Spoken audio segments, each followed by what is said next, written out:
Bonsoir à tous et bienvenue dans votre journal francophone ReNews diffusé par Reopen Media. Je suis Hasmi Karakelian. Voici les titres de ce journal. L'accord de Washington décrypté entre reconnaissance des frontières et abandon des poursuites internationales. Le jour d'après, la bataille de la communication, Aliyev pose déjà ses conditions. Pachinian multiplie les appels diplomatiques et Moscou reste ambivalent. Une paix à quel prix? En Arménie, des voix s'élèvent pour dénoncer une capitulation qui ignorait les droits des Arméniens d'Artsakh et préparait de futures persécutions. Et à l'international, l'indignation après la mort de 6 journalistes à Gaza, tués par une frappe israélienne et qualifiés de combattants par l'armée. Que contient vraiment l'accord de paix pré-signé à Washington? Le texte rendu public ce 11 août par consentement mutuel est le fruit de 3 ans de négociations. C'est ce document que les ministres des Affaires étrangères arméniennes et azerbaïdjanais ont signé sous les yeux de Donald Trump. Au-delà des poignées de main et des déclarations historiques, nous avons donc analysé les 17 articles qui doivent désormais régir les relations entre les deux pays. Les points clés, reconnaissance mutuelle de l'intégrité territoriale à l'intérieur des frontières de l'ère soviétique et renonciation à toute revendication future. Mais aussi le retrait de toutes les plaintes internationales. Une précision de taille, les frontières devront encore être clarifiées par un processus de délimitation. Plongé au cœur d'un document qui redessine l'avenir de la région. Nous vous en présentons les extraits les plus importants.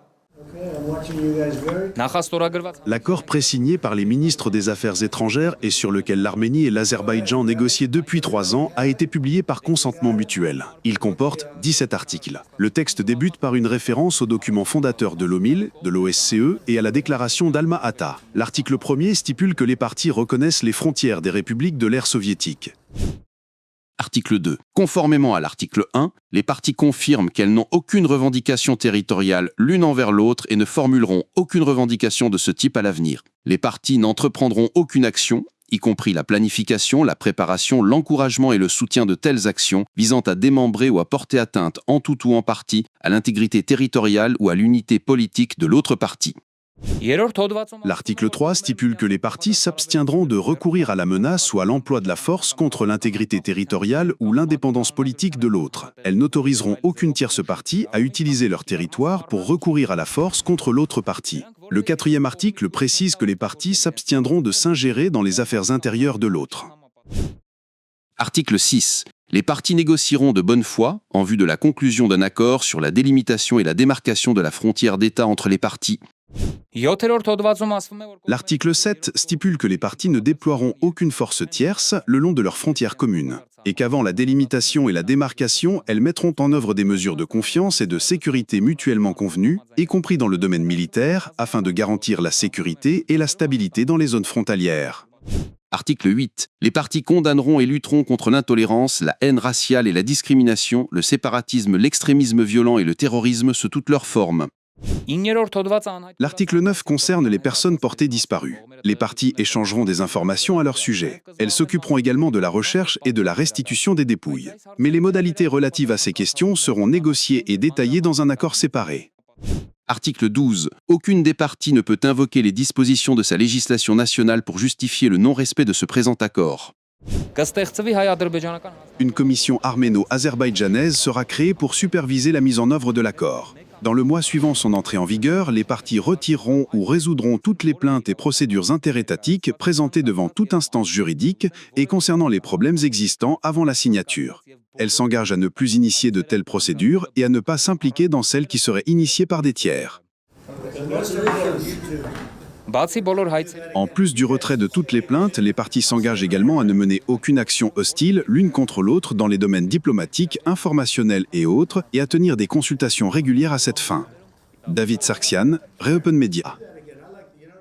Après Washington, Yerevan lance une offensive diplomatique par téléphone. Ces derniers jours, le Premier ministre et le ministre des Affaires étrangères multiplient les appels pour informer leurs partenaires des résultats du sommet de la Maison-Blanche. Comme nous vous l'annoncions hier, Nicole Pachinian s'est entretenue avec le président français Emmanuel Macron, qui a aussitôt réaffirmé le soutien de la France aux efforts de paix. Et ce dialogue avec Paris s'est poursuivi aujourd'hui au niveau des ministres des Affaires étrangères. Ararat Mirzoyan s'est entretenu par téléphone avec son homologue français, Jean-Noël Barrot. Il lui a détaillé les accords du 8 août en insistant sur la présignature du traité de paix, une étape qu'il a qualifiée de cruciale. Les deux ministres ont également échangé sur la mise en œuvre du déblocage des communications régionales. Pour Donald Trump, régler le conflit arméno-azerbaïdjanais était presque aussi complexe que de mettre fin à la guerre en Ukraine. Interrogé sur le dossier ukrainien, le président américain a immédiatement fait le parallèle avec le sommet de Washington. Et fidèle à son style, il n'a pas manqué de s'attribuer tout le mérite de ce qu'il qualifie de succès historique. Il a affirmé, je cite, « Nous venons de mettre fin à une guerre qui a duré 37 ans. C'était une situation très difficile, mais nous l'avons fait. » L'Azerbaïdjan et l'Arménie se sont battus pendant 37 ans. Ils se sont entretués. La Russie, tout le monde a essayé de régler ce problème. Ils n'ont pas réussi. Moi, j'ai dit à ces deux-là, les gars, maintenant, vous allez être amis. Au lendemain de l'enthousiasme de Washington, les voix critiques se font de plus en plus entendre en Arménie, et parmi elles, celle de l'ancien défenseur des droits de l'homme, Arman Tatoyan. Pour lui, loin d'être un traité de paix équilibré, les négociations s'inscrivent dans une logique de satisfaction des exigences de Bakou. Pire, il affirme que l'Azerbaïdjan n'a absolument pas renoncé à ses ambitions expansionnistes envers l'Arménie. Selon sa conviction, ce processus soulève bien plus de questions qu'il ne suggère de paix. D'après lui, l'Azerbaïdjan exige que les pays fournisseurs d'armes à l'Arménie annulent ces contrats, affirmant que les armes livrées à l'Arménie doivent être restituées. Ils font tout pour que l'on oublie les droits des Arméniens d'Artsakh déplacés de force de leurs foyers ancestraux. Il y a à peine 2 ans, y compris la question de leur retour. Par ce biais, ils tentent de faire oublier les atrocités commises contre le peuple arménien. Le blocus de l'Artsakh, le nettoyage ethnique qui a suivi et la responsabilité de ces actes. Parmi ces observations, nous avons relevé les points suivants. Par le biais de procès fabriqués contre les prisonniers arméniens, l'Azerbaïdjan promeut constamment l'idée que les Arméniens sont un peuple barbare et génocidaire, des vandales sans conscience, avec qui il est impossible de vivre en paix. Cela renforce un racisme d'État et une haine envers les Arméniens, créant ainsi les bases d'une future agression. Le procès de Bakou doit être considéré comme une menace pour le système de sécurité de l'Arménie et non comme une simple question de libération de prisonniers. L'Azerbaïdjan promeut activement dans ses programmes scolaires l'idée que toute l'Arménie serait une terre azerbaïdjanaise et que les Arméniens sont des nouveaux venus. Le pouvoir azerbaïdjanais poursuit ses vastes projets expansionnistes envers l'Arménie en présentant l'ensemble de notre territoire comme un soi-disant Azerbaïdjan occidental. La majorité des églises et monastères arméniens sont considérés comme un héritage culturel azerbaïdjanais dont ils exigent la restitution. Parallèlement, l'Azerbaïdjan a fortement augmenté son budget militaire. Le projet de traité de paix stipule le non-recours à l'ingérence dans les affaires intérieures. Mais il y a quelques jours, le président azerbaïdjanais a de nouveau exigé, sous la menace, que l'Arménie modifie sa constitution. Le pouvoir azerbaïdjanais exige que l'Arménie retire ses plaintes des instances internationales, sachant pertinemment qu'elles documentent les crimes azerbaïdjanais contre le peuple arménien et affaiblissent considérablement les positions de Bakou. Ce traité ne fait pas que rayer l'Artsakh de la carte juridique. Il prépare le terrain pour de futures persécutions. L'avertissement est signé Tigran Abrahamian, secrétaire du groupe parlementaire J'ai l'honneur. Il affirme que soi-disant document de paix vise à criminaliser toutes les personnes et tous les groupes qui luttent pour la restauration des droits des Arméniens d'Artsakh et pour leur retour collectif. Avec 4 ou 5 dispositions de ce document, sous différents angles, on poignarde le mouvement de l'Artsakh et les droits des Arméniens d'Artsakh. Eux qui, à une époque, se vantaient d'être la génération des victoires de l'Artsakh et ses héritiers, qui faisaient la fête pendant des jours en Artsakh, qui proclamaient Agdam comme leur patrie et qui portaient des toasts grandiloquents, jusqu'au moment où la conjoncture politique a changé sous l'influence de signaux extérieurs. Et maintenant, ils sont entrés dans la phase de la lune de miel avec les Turcs. Au lendemain de l'accord historique de Washington, la bataille de la communication fait rage et les lignes de fracture géopolitique apparaissent plus clairement que jamais. À Washington, Ilham Aliyev a déjà fixé ses conditions devant la presse azerbaïdjanaise. Il n'y aura de signature finale au niveau des chefs d'État que lorsque l'Arménie aura modifié sa constitution. Il s'est également vanté d'avoir empêché toute mention de l'Artsakh dans le document. À Yerevan, le débat est total. Le pouvoir assure que cet accord est bénéfique pour tous, y compris pour la Russie et l'Iran. L'opposition, elle, crie à la trahison et prédit des lendemains bien plus sobres, pouvant aller jusqu'à une nouvelle guerre. Au milieu de cette tempête, Nikol Pachinian a lancé une véritable offensive diplomatique. De retour de Washington, il a passé sa journée au téléphone, s'entretenant avec les dirigeants de Russie, d'Iran, de France, de Turquie et même avec le roi de Jordanie. Un appel a particulièrement retenu l'attention, celui avec le président turc Erdogan. Pachinian lui a affirmé que la paix ouvrait la voie à une nouvelle ère de coopération. Selon l'agence de presse russe RIA Novosti, les deux hommes auraient même directement évoqué l'ouverture de la frontière arméno-turque, qu'Ankara maintient fermée depuis des décennies. Erdogan aurait répondu que les discussions techniques se poursuivraient. Mais c'est bien sûr la réaction de Moscou qui est plus scrutée. L'appel entre Pachinian et Poutine et les déclarations officielles sont pour les moins ambivalentes. Si la presse internationale parle déjà d'une éviction de la Russie de la région orchestrée par la Turquie et les États-Unis, les hauts responsables russes, eux, se montrent plus mesurés. Alors, quelle est la véritable position de Moscou face à ces bouleversements? Voici à quoi ressemble la réaction russe. 3 jours après sa rencontre avec Donald Trump, Nikol Pachinian s'est entretenu au téléphone avec le président russe Vladimir Poutine. Il lui a présenté les points clés du document signé. Selon le communiqué officiel arménien, Poutine et Pachinian sont convenus de poursuivre leurs contacts actifs et leur dialogue politique. La version du Kremlin sur ce même appel est-elle plus nuancée? D'abord, elle souligne que c'est bien Pachinian qui a appelé Poutine. Ensuite, elle précise que le président russe a surtout parlé de la préparation de sa propre rencontre avec Donald Trump en Alaska. En retour, le Premier ministre arménien a salué les démarches en faveur d'un règlement pacifique de la crise ukrainienne. La Fédération de Russie, a rappelé Poutine à Pachinian, est prête à contribuer au règlement arméno-azerbaïdjanais et au déblocage des transports, conformément aux accords trilatéraux de 2020-2022. Poutine a souligné l'importance des mesures qui contribuent à assurer une paix durable entre Erevan et Bakou, conclut le communiqué du Kremlin. Bien que les communiqués de presse soient mesurés, selon les experts, les esprits sont beaucoup plus échauffés à Moscou. Quand on regarde les commentaires des médias et des cercles d'experts, même ceux qui sont liés au pouvoir, tous, sans exception, considèrent cela comme une défaite de la partie russe. L'objectif principal de ces accords est d'affaiblir les positions de la Russie et de l'Iran dans la région. Là-bas, il n'y a plus de normes d'étiquette diplomatique. On appelle les choses par leur nom. Le ministère russe des Affaires étrangères avait déjà réagi aux événements, rappelant les positions passées de l'Azerbaïdjan et le rôle joué par la Russie, y compris ses pertes militaires, dans la recherche de la paix. Maria Zakharova avait alors souligné que Moscou était intéressé par la formation d'une zone de stabilité et de prospérité dans le Caucase du Sud. L'Amérique fait un pas dans la région et vient remplacer la Russie, disent les politologues, les personnalités politiques et l'écrit la presse internationale. Depuis samedi, la rencontre de Washington est au cœur de l'actualité et du discours politique. Le radiodiffuseur public allemand Deutsche Welle écrit que même après la guerre russo-ukrainienne, la Russie ne pourra pas revenir dans le Caucase du Sud.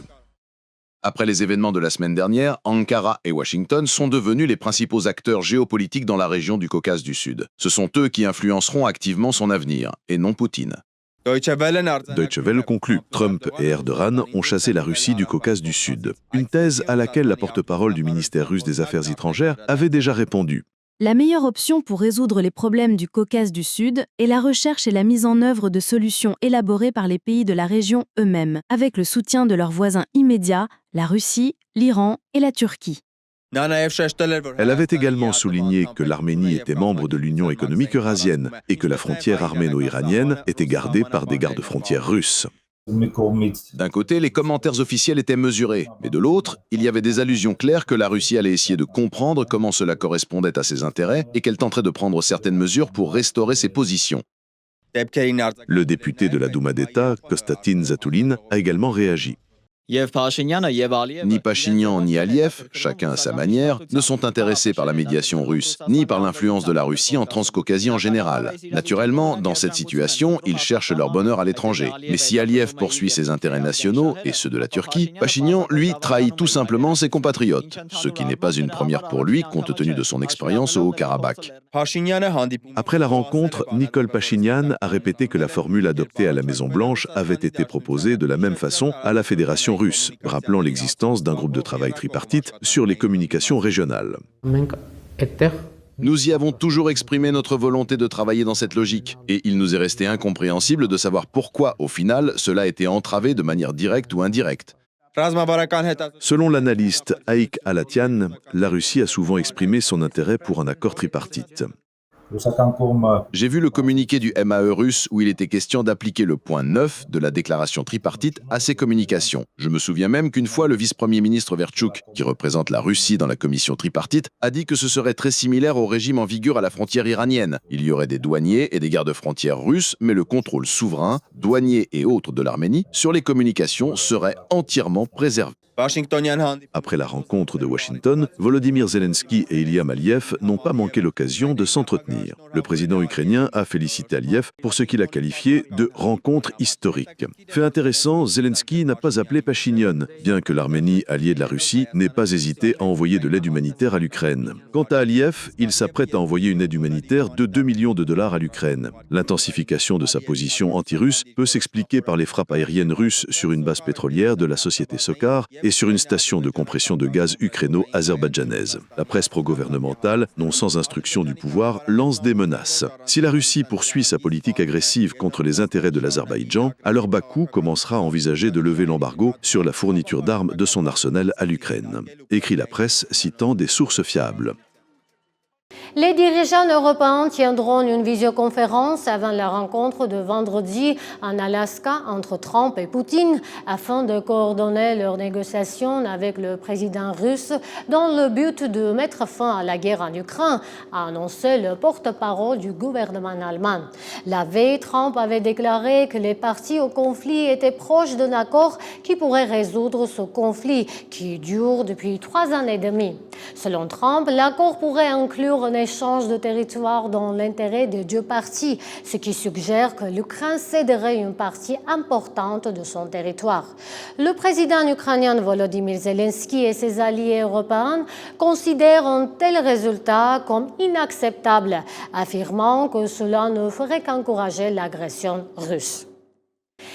Indignation internationale après la mort de plusieurs journalistes à Gaza. 6 reporters, dont 5 employés de la chaîne Al Jazeera, ont été tués dans une frappe israélienne qui a visé leur tente installée devant l'hôpital Al-Shifa. Parmi les victimes, Anas Al-Sharif, l'un des correspondants les plus connus de la chaîne. L'armée israélienne a revendiqué sa mort, l'accusant d'être un chef de cellule du Hamas, une version fermement contestée par Al Jazeera et la communauté internationale. L'ONU et l'Union européenne ont condamné ce qu'elles qualifient de meurtre et de possibles attaques ciblées. Un texte posthume du journaliste publié ce matin lançait un dernier appel: n'oubliez pas Gaza. Al Jazeera a condamné une tentative désespérée de faire taire les voix qui dénoncent l'occupation israélienne. Selon la chaîne, 10 de ses correspondants ont été tués par l'armée israélienne à Gaza depuis les débuts de son offensive déclenchée en représailles à l'attaque du Hamas le 7 octobre 2023.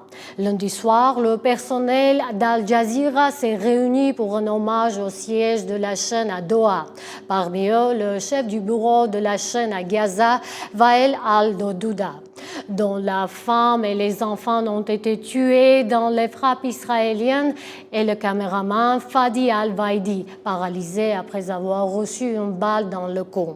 Les journalistes étrangers ne sont pas autorisés à entrer dans la bande de Gaza depuis les débuts de la guerre. Les médias internationaux s'appuient sur des journalistes locaux qui ont payé un lourd tribut au conflit. Selon Reporters sans frontières, près de 200 journalistes palestiniens ont déjà perdu la vie dans les frappes qui touchent la bande de Gaza.